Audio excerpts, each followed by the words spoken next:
This is the Talent, Sales, and Scale Show. Of asking that is, what are the identifiers that it is time to switch up the message? Yeah, I have a suspicion that we need to be doing it way more often than we think. And here's why.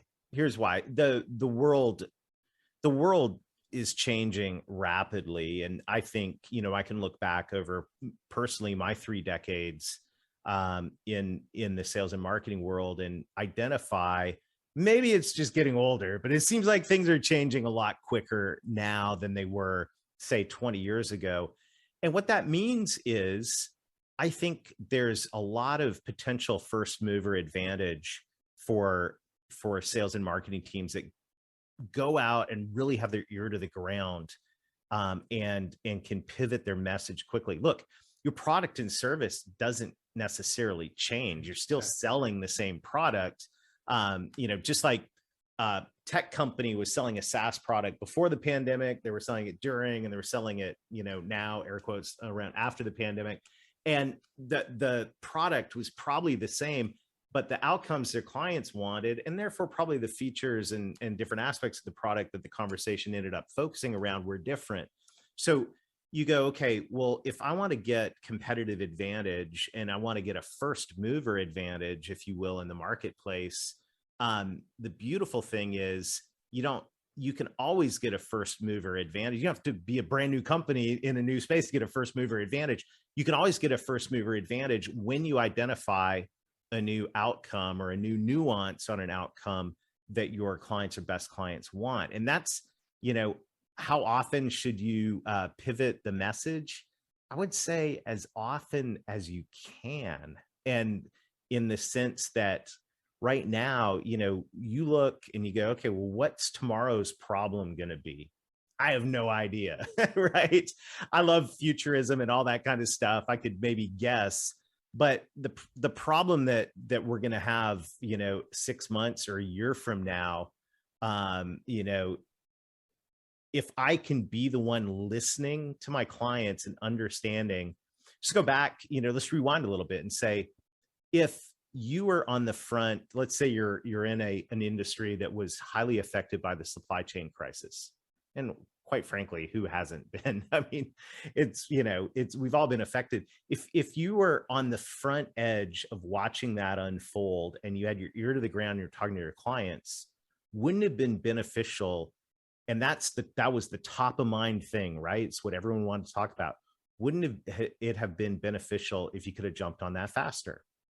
And I think the answer for most companies is, yeah, man, if we could have jumped on that faster, from a marketing message standpoint and from a sales conversation standpoint, we probably could have, gotten more impact out of it. And from a more altruistic standpoint, we probably could have helped more people because we would have been able to get through to them because they're thinking, what are we going to do about the supply chain crisis? Yeah. And then the other side of that is, I would think that we in sales, we in marketing need to watch what's going on in the marketplace, watch what trends are coming down the path, because you're going to be able to filter through, connect the dots much better than what others are. And that's where we're bringing those commercial insights. That's where we can set apart.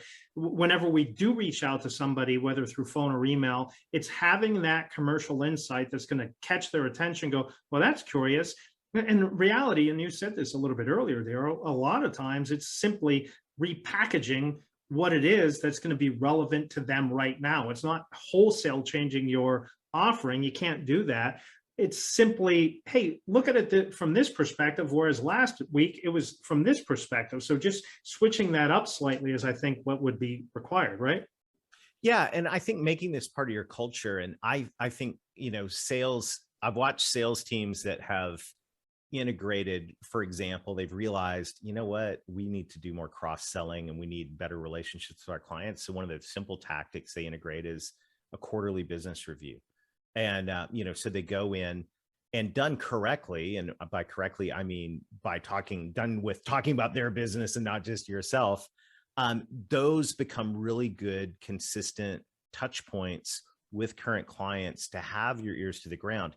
And I think for organizations, when there's quarterly business reviews, I think it's a great idea for marketing to come along with some of those, or with permission, listen to some of those recordings, because that's where you get the gold nuggets and the signals on this. And, we live in a world where it's really easy for sales and marketing and everybody to kind of wring their hands and go, we're changing is so frustrating, and all that stuff.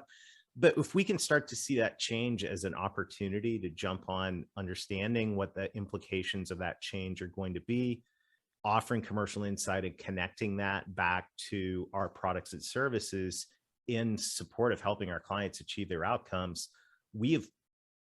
all this change gives us repeated continual outcomes for first mover advantage and developing a competitive strategic advantage in the marketplace on a regular basis. So I say keep the change coming, right? Because most companies are going to remain flat-footed in terms of we're just sticking with our old message, or we're using our marketing mush of adjectives around productivity, efficiency, and blah, blah, blah, or we're just simply talking about our product.